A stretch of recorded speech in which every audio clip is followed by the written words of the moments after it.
masih dalam pelajaran biologi. Tentu saja pada pertemuan kali ini kita akan melanjutkan materi tentang Kingdom Animalia. Jika minggu lalu Kingdom Animalia kalian sudah mempelajari dua filum, yaitu filum Porifera dan filum Coelenterata atau Cnidaria, maka pada pertemuan kali ini kita akan melanjutkan dengan filum pada cacing ya. Kita akan bagi menjadi tiga. Ada Platyhelminthes atau cacing pipih, ada Nemahelminthes atau cacing tambang, dan ada Annelida atau cacing giling. Kita akan bahas satu persatu. Yang pertama kita bahas tentang filum Platyhelminthes atau dalam bahasa Indonesianya disebut dengan cacing pipih. Oke, untuk cacing pipih kita akan lihat bagaimana ciri-ciri dari cacing pipih itu sendiri. Nah, ciri utama yang dimiliki oleh filum Platyhelminthes adalah bentuk tubuhnya pipih dan simetri bilateral, termasuk hewan aselomata atau belum memiliki rongga tubuh, bersifat hermafrodit, memiliki sistem organ sederhana. Misalnya dia hanya memiliki sistem pencernaan yang terdiri atas mulut, faring, usus, dan tanpa anus. Lalu respirasinya melalui difusi dari permukaan tubuhnya. Lalu kemudian ciri selanjutnya hidupnya secara bebas dan ada pula yang bersifat parasit. Nah, filum Platyhelminthes ini klasifikasinya kita bedakan didasarkan pada cara hidup dan struktur tubuh yang dimiliki. Platyhelminthes memiliki tiga kelas. Yang pertama Turbellaria, diawali oleh Planaria atau diwakili oleh Planaria, dia hidupnya bebas. Lalu yang kedua kelas Trematoda yang diwakili oleh cacing hisap yang merupakan cacing parasit. Dan kelas yang ketiga adalah Cestoda yang diwakili oleh cacing pita, dia juga sama bersifat parasit. Nah, kita bahas yang pertama adalah kelas Turbellaria atau cacing berambut getar. Contohnya adalah Planaria atau Dugesia sp. Nah, ini adalah bentuk dari cacing yang termasuk ke dalam kelas Turbellaria atau cacing berambut getar. Ciri-cirinya adalah memiliki silia sebagai alat bantu bergerak, merupakan cacing pipih yang hidup secara bebas, tapi dia tidak merupakan cacing yang parasit. Kemudian habitatnya bisa di air tawar, kolam, danau atau sungai yang bersih, pemakan sisa-sisa makhluk hidup yang sudah mati, bernapas melalui difusi pada permukaan tubuhnya, kemudian bersifat hermafrodit, dan reproduksinya bisa melalui seksual, terjadi antara peleburan sel gamet dan sel telur, jantan dan betina, lalu bersifat aseksual, yaitu reproduksi secara aseksual dengan cara fragmentasi. Berikut adalah struktur tubuh dari Planaria ya, seperti ini, makanya disebut dengan cacing pipih. Di sini ada bagian-bagiannya, ada mulut ya, ada bintik mata, ada ganglion, lalu ada saluran pencernaan, ada faring, kemudian aurikel, dan ada tali spinal ya. Kalian nanti bisa lihat bagaimana bagian-bagian dari tubuh Planaria ini memiliki fungsi masing-masing. Nah, ini adalah organ ekskresi atau pengeluaran pada Planaria ya. Jadi organ ekskresi atau pengeluarannya itu melalui seluruh permukaan tubuhnya. Kemudian struktur reproduksi pada Planaria. Nah, Planaria ini pada suatu waktu dapat menghasilkan dua macam gamet. Namun kedua gamet tidak pernah saling membuahi.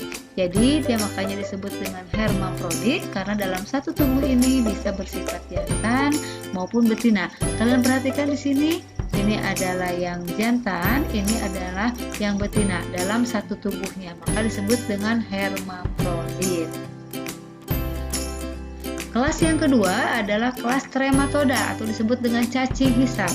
Contohnya adalah cacing hati atau dalam bahasa latinnya Fasciola hepatica dan Clonorchis sp.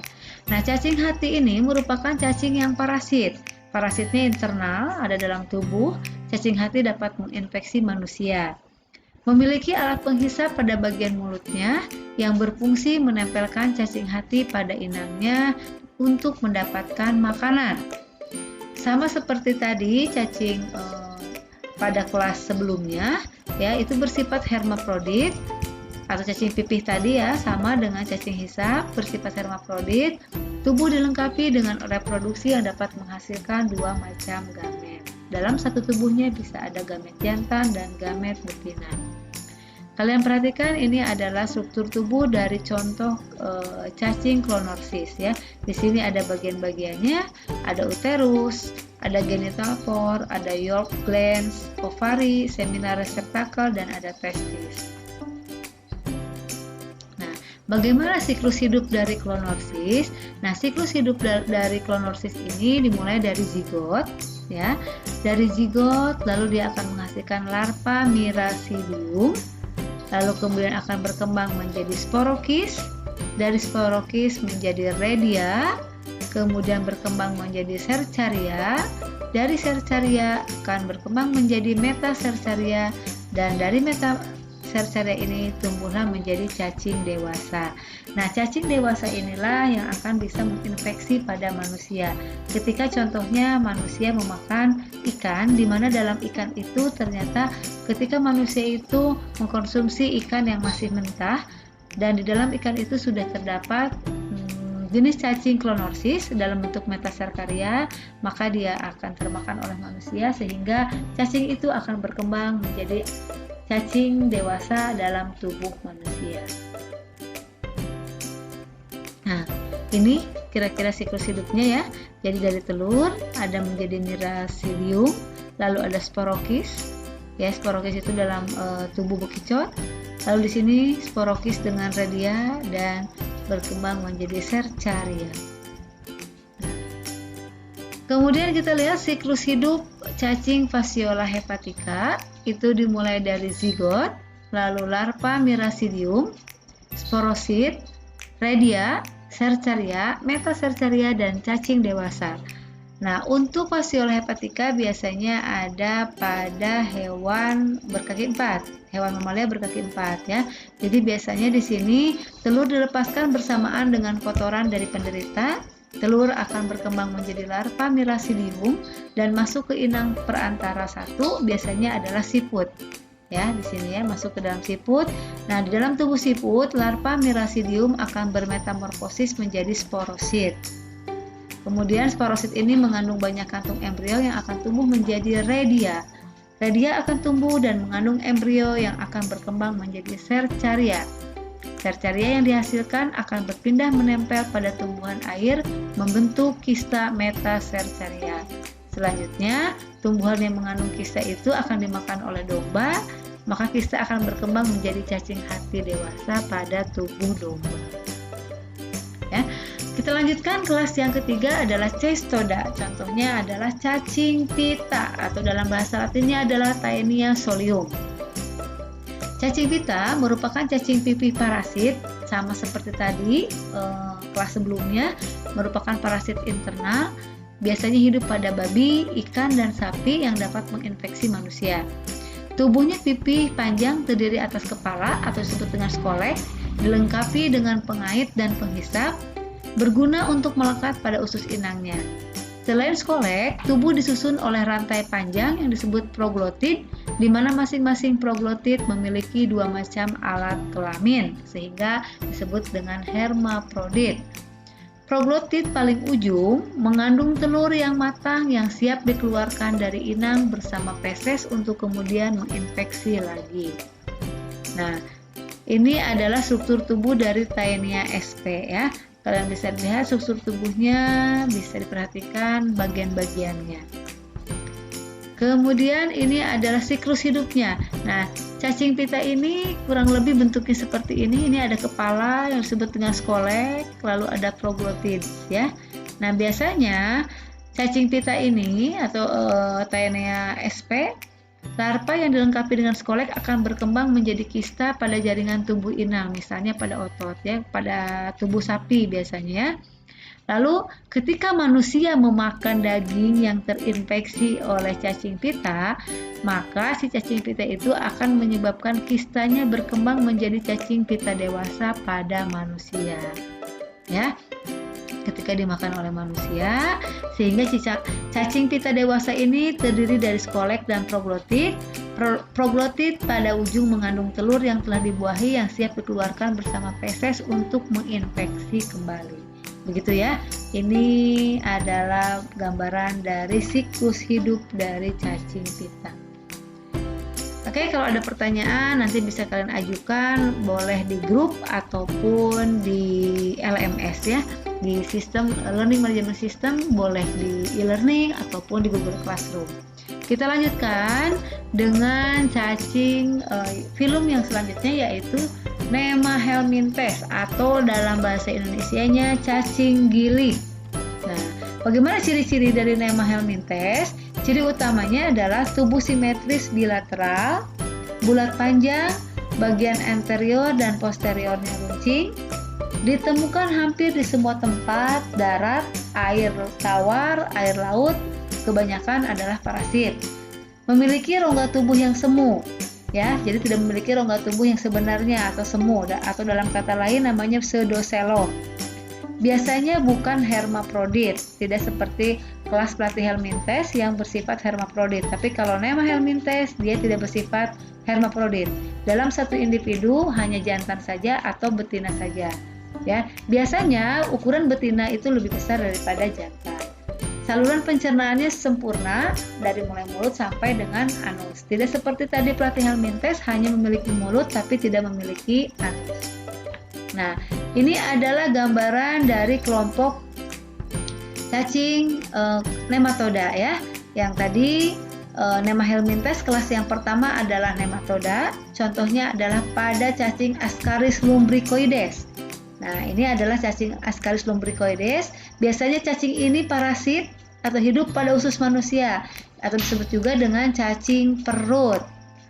Bukan hermaprodit, reproduksinya secara seksual. Cacing jantan itu lebih kecil ukurannya dibandingkan dengan cacing yang betina yang ukurannya lebih besar. Memiliki panjangnya bervariasi antara 30 cm sampai 49 cm. Infeksi cacing Ascaris menyebabkan penyakit askariasis, umumnya biasanya menyerang anak-anak. Infeksi melalui makanan atau minuman yang mengandung telur Ascaris. Nah, bagaimana siklus hidup Ascaris? Nah, kalian perhatikan, ini kalau kalian menemukan cacing seperti ini, perhatikan yang ukuran kecil adalah yang jantan, yang ukuran yang besar adalah betina ya. Nah, ini biasanya cacing ini akan keluar dalam bentuk telur yang keluar bersama feses penderita yang berada di tanah atau rumput. Telur ini akan masuk ke tubuh manusia melalui tangan yang terkontaminasi atau debu atau minuman atau makanan yang terkontaminasi.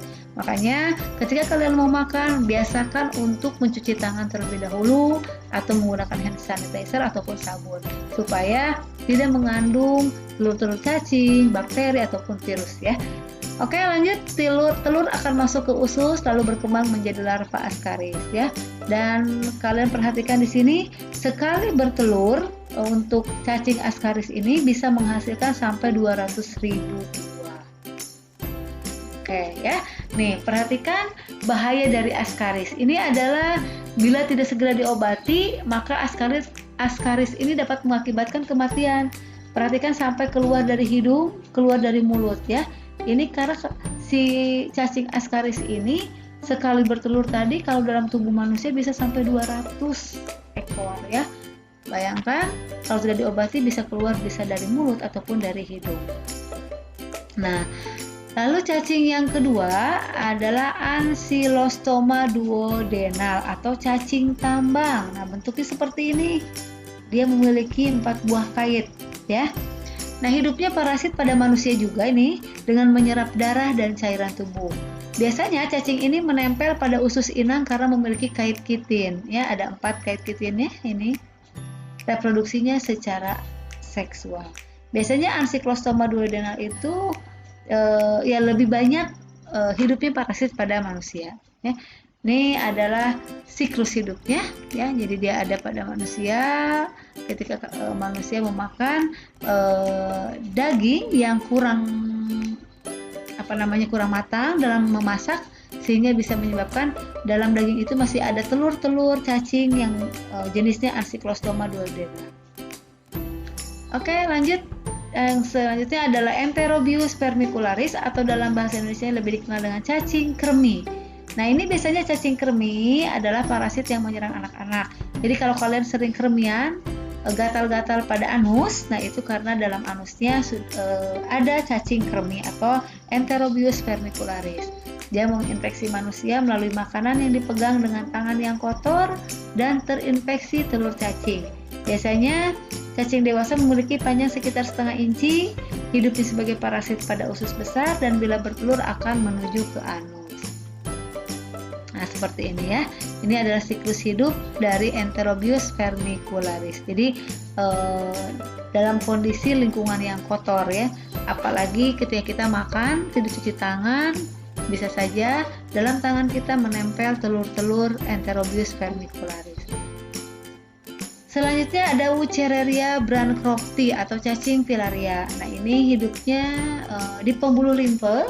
Penumpukan cacing filaria di pembuluh limfe dapat menyebabkan penyakit kaki gajah.